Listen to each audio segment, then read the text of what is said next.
Mga nakasisindak na halimaw at kakaibang nilikha sa laki at nakatagong kayamanan. Mga lugar na puno ng kadiliman at misteryo. Nababalot ng hiwaga ang mga mundong lingid sa ating kaalaman. At may iilang natatanging nilalang na naaakit sa hiwagang yun. Sila ay kilala bilang mga hunter.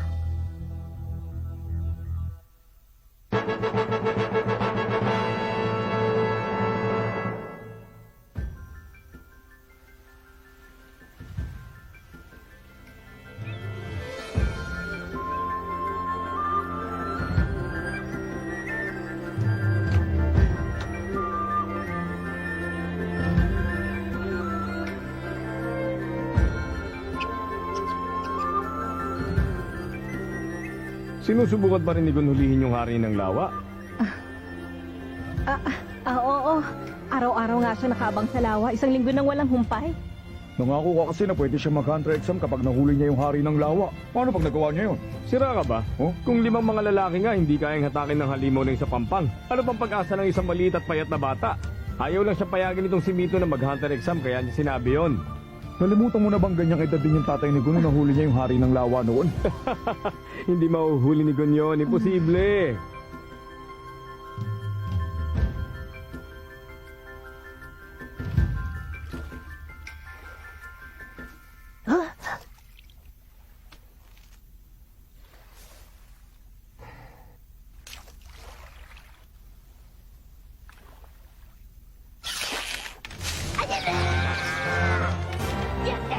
Huli rin kitang sa wakas!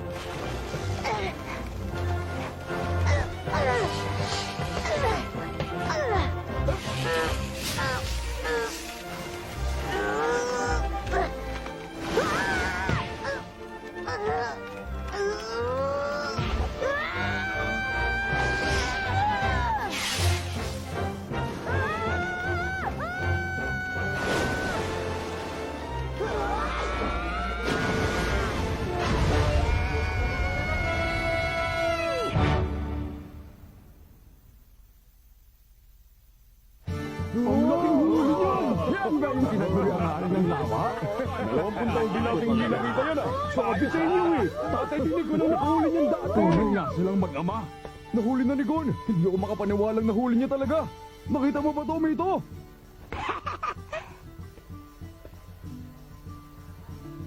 Tita Mito, kita niyo po? Natupad po ang kondisyon yung hulihin ng hari ng lawa. Ibig sabihin nito, pwede na ako mag-hunter exam, di ba? Di ba?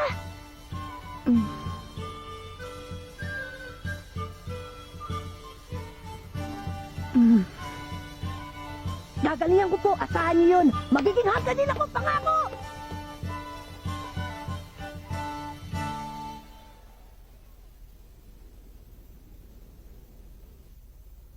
Siguro nga talagang nasa dugo nila yun, ano? Biruin mo, wala pang ibang nakahuli sa hari ng lawa mula nung nahuli yun ni Jin sa murang edad na 12 anyos. At ngayon, anak naman niyang si Gon na nakahuli sa edad na 12 anyos din. Pareho ang sigla at kislap ng mga mata nila, hindi ba? Magkatulad talaga sila. Alam mong wala na tayong magagawa. Wala na makakapigil sa kanya. Desidido ka na ba talaga? Opo, Hindi mo kailangan gawin to. Alam mo namang iniwan ka ng tatay mo nung musmus ka pa lamang para maging hunter siya, hindi ba? opo, alam ko. Mas pinili niyang maging hunter imbis na alagaan ka. Ang galing po nun, di ba? Huh? Importanteng trabaho kasi ang pagiging hunter, kaya niya po nagawa yun. Kaya gusto ko din. Hindi birong trabahong maging hunter, delikado yon. Palaging nasa panganib ang buhay mo. Anumang oras pwede kang mamatay. Naunawaan mo ba yon? Hindi po, Tita Mito. Pero gusto ko pong maintindihan. Gusto kong maging hunter para maunawaan ko ng lubos kung bakit yun ang piniling gawin ng tatay ko.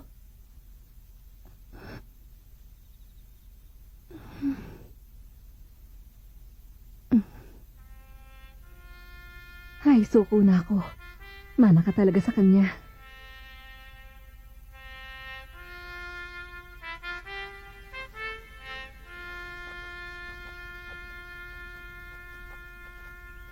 Hindi ko kayo bibiguin, Tita Mito. Makakapasa ako sa exams at magiging hunter din ako. Basta ang gusto ko, makabalik ka dito ng ligtas. Kaya mo bang ipangako sa akin yun? Opo, pinapangako ko po. Pangakong binitiwan sa kaibigang hinliliit, ang hindi tumupad kakain ng siling pinitpit. At sabay, kiss! Chup!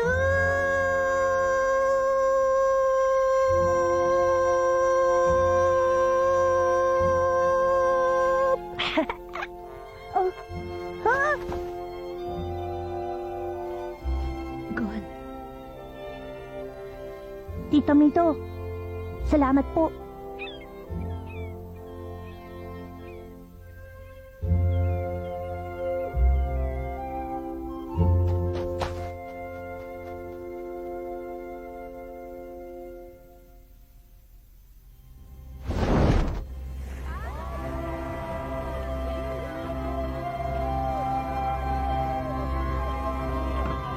Dapat magbalik mo rito, Hunter ka na ha! Ipakita mo sa kanila ka nakatalaga ng tatay mo, Gon!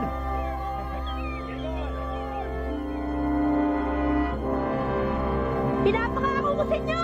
Magiging pinakamagaling na hunter ako sa buong mundo! At kapag naging number 1 na ako, babalik ako! Kaya hintayin niyo ang araw na yan!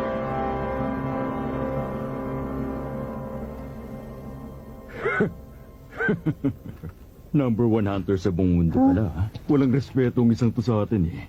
Bawat taon, milyon-milyon mga aplikante mula sa iba't ibang sulok ng mundong sumusubok para makapasa sa hunter exam. Pero mabibilang mo lang sa daliri ng kamay mo nakakapasa. Kaya huwag kang pakasisiguro sa mga sinasabi mo, bata.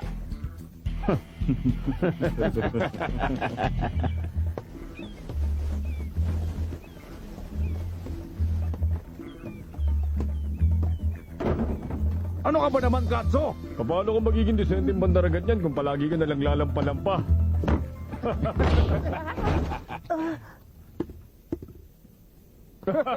Hoy, bawal ang tutulog-tulog sa trabaho. Ano ba tangiingay nyo?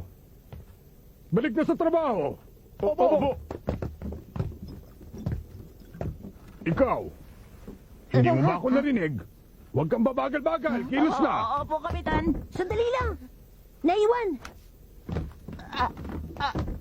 Salamat.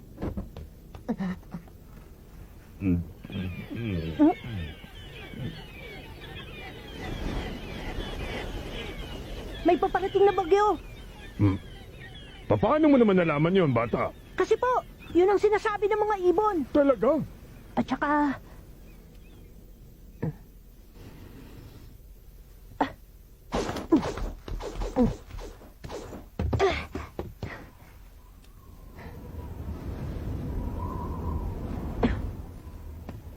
Hindi po basta bagyo, napakalakas na bagyo po! Oo. Maniwala po kayo! Parating na, naamoy ko po sa hangin! Ang batang to.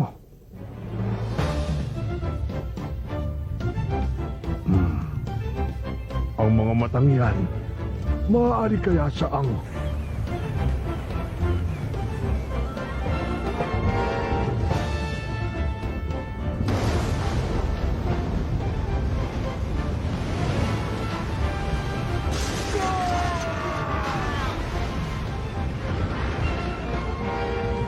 Kapitan! Hindi naman matataglan naman still natin ang hangin! Kailangang ibaba na ang mga layag! Huwag niyong ibababa! Nagsisimula pa lang gumanda at takbo ng biyahe natin eh!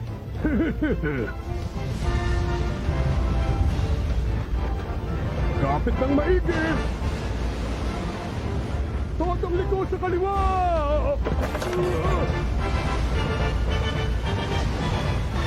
Lipat na!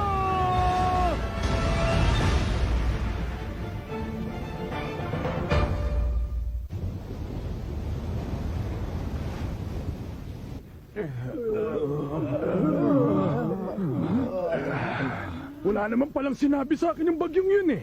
Oy, ikaw muna sa timon. Ay, opo! Pambihira. Ang lambot naman ng tripulanting napunta sa barkong to. Pati mga aplikante, wala ni isang makatayo. Kung dito palang natalo na kayo ng isang maliit na bagyo, sumuko na kayo sa hunter exam. Ay, mabuti pa magsiwi na lang kayo. Eto, may gamot pa po ako dito. Kapag ninuya nyo yan, bubuti ang pakiramdam nyo. Tubig. Ikukuha ko yan ng tubig, sandali lang. Ang batang yun na naman.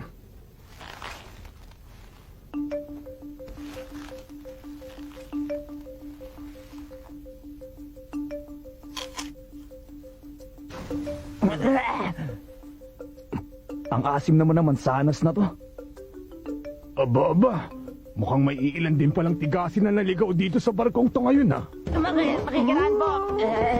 Heto na yung tubig. Maraming salamat. Ayan, sige. Inumin nyo na to.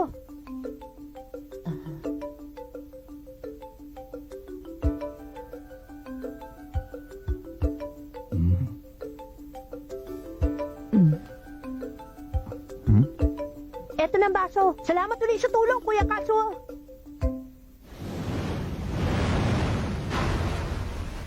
Bago ang lahat, kung maaari magpakilala muna kayong tatlo. Ako po si Gon. Ako, Kurapik ang pangalan ko. Ako lang naman si Leorio. Ngayon sabihin niyo nga sa akin, bakit niyo gusto maging hunter? Teka! Hindi ka naman examiner, kaya sino ka para interviewin kami? Sagutin niyo na lang ang tanong ko, pwede ba? Gusto ko po maging hunter kasi hunter ang tatay ko. Iniwan ko ang Whale Island para mag-hunter exam kasi gusto ko pong malaman kung bakit pinili ng tatay ko na magtrabaho bilang hunter. Whale Island? Kung ganon, anak nga ni Jean ang batang ito. Sa wakas, dumating na rin ang takdang panahon. Hoy bata! Huh? Hindi mo dapat basta sinasagot ang mga tanong niya. Sinasabi ko lang naman kung ba't gusto kong maging hunter. Kasasabi ko lang na hindi siya examiner, hindi ba? Kung ayaw mo mag-isip, makisama ka na lang! Sangayon ako sa sinabi ni Leorio. Huh? Hoy! Mas bata ka sa akin, di ba? At hindi tayo close, kaya Mr. Leorio ang itawag mo sa akin! Mas mabuti kung mag-iingat tayo. Huh? Kaya sa magbunyag ng impormasyon, mag-imbento na lang tayo ng sagot. Aba! Dinided mo ako, ha? Alam kong hindi marangal na bagay ang manlinlang ng kapwa, pero kapag sinabi ko ang buong katotohanan tungkol sa pinakamalalim kong sikreto, malalagay ako sa alanganin at maaring pati rin kayo madamay. Kaya pasensya na, hindi ko pwedeng sagutin ang tanong nyo. Iniinis mo talaga ako, ha? Pwes kung ayaw niyo talagang sagutin ang tanong ko, walang problema. Narinig mo yan, Katso? Opo, Kapitan. Ipaalam mo sa examination board na may dalawa pa ditong aplikante na aatras sa pagkuha ng exam. Wait, pakiulit na. Ang hihina niyo namang umintindi. Nagsimula ng hunter exam pagtungtong niyo sa barkong ito. Ano sabi mo? Taon-taon, sindami ng mga bituin sa langit ang mga nangangarap maging hunter. Walang panahon, pamamaraan o pagkukunan ng mga examiner para suriin ang ganong kadaming aplikante ng sabay-sabay. Kaya ako nandito. Ang mga tulad ko ang inatasan na gawin yon para sa kanila. Kumbaga trabaho namin ang salain ng latak. Ipinarating ko na sa examination board na lahat ng ibang aplikante sa barkong ito maliban sa inyo, umatras na. Kung sa pipitsuging bagyo pa lang, tumitiklop na sila. Ngayon pa lang alam ko nang wala na silang kahit katiting na pag-asa sa hunter exam. Naintindihan niyo na? Ang tsansa ninyong makausad sa aktual na exam ay nakasalalay sa akin at sa desisyon kong ipasa kayo o hindi. Kaya ang payo ko, pag-isipan ninyong mabuti ang isasagot niyo sa akin. Yun naman pala eh. Bakit kasi hindi niya nalang sinabi sa atin nung una pa lang? Ako ang natitirang huling miyembro ng angkan ng kuruta. Ang buong angkan ko ay nilipol ng isang grupo ng mga kriminal 4 na taon nang nakakaraan. Iisa lang ang layunin ko sa pagiging hunter, ang hanapin ng Phantom Gun. Kung ganon, hinahangad mo pala maging bounty hunter. Siguro naman alam mo na ang Phantom Gang ay may Class A bounty.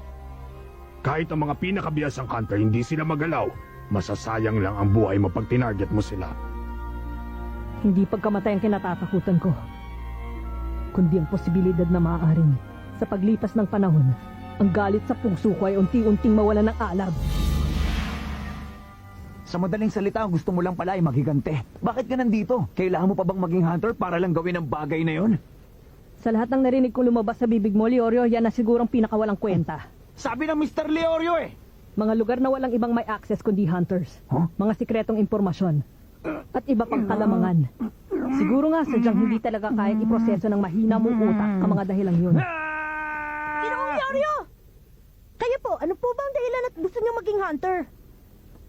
Ako ba? Simple lang naman ang dahilan ko. Gusto ko ng pera. Kahit anong gusto mo, pwedeng mapatayo pag may tatong ka! Sarili kong palasyo! Magarang kotse. Mamahaling alak. Sayang lang hindi nabibili ng perang delikadesa, Leorio.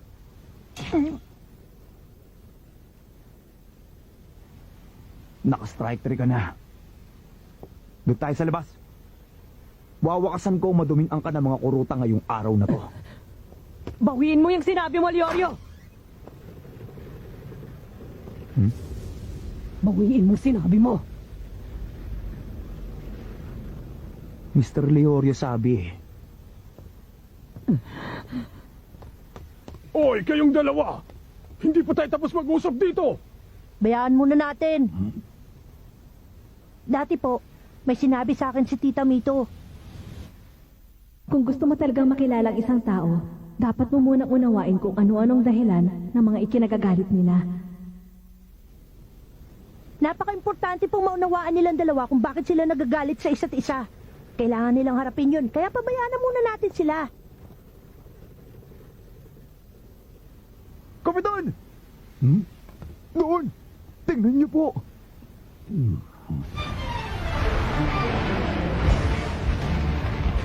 Kapag natangay ng higanting ipo-ipong yan ang barko natin, wala na tayong ligtas. Ibaba niyo ang mga layag! Opo, Sama ko, tutulong ako. sige, sumunod ka sa akin. Doon ka! Ako nang bahala dito! Opo! Todo liko sa kanon!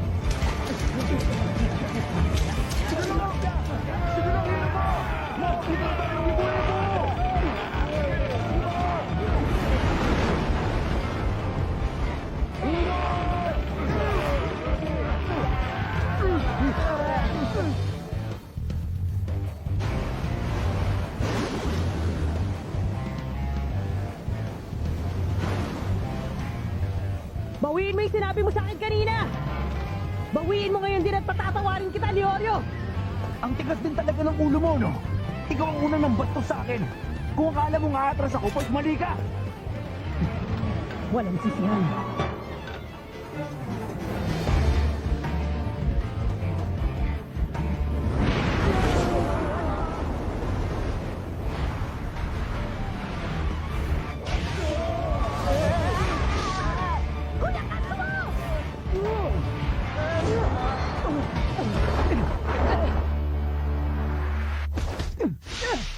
Kainis!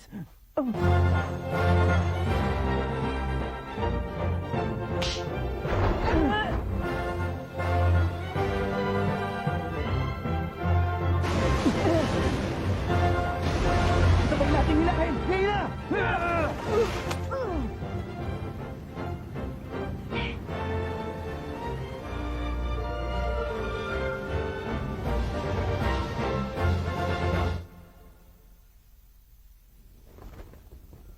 Baliw ka ba talaga?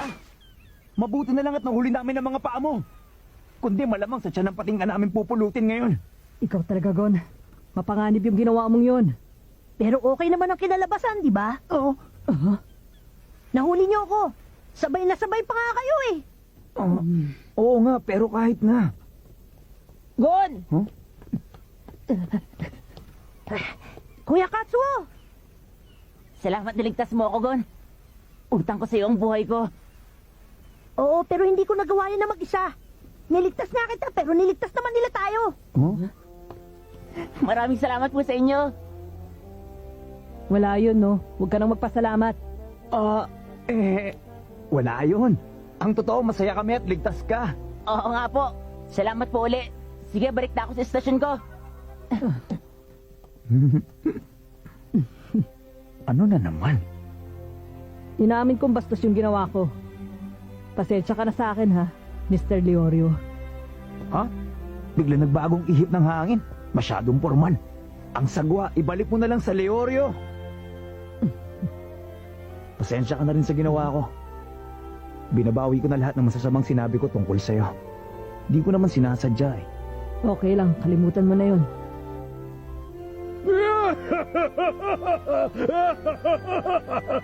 Nakakatuwa naman! Nagugustuhan ko na kayo! Bueno! Relax lang kayo dyan at enjoy ng biyahe. Ako nang bahalang magdala sa inyo sa daungan na pinakamalapit sa lugar ng Hunter exams. Talaga po? Paano po yung pagsubok niyo?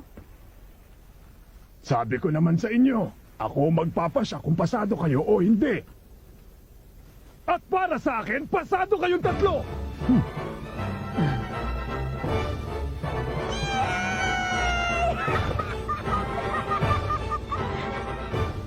At dito na nagsisimula ang pakikipagsapalaran ni Gon upang maging hunter tulad ng kanyang ama.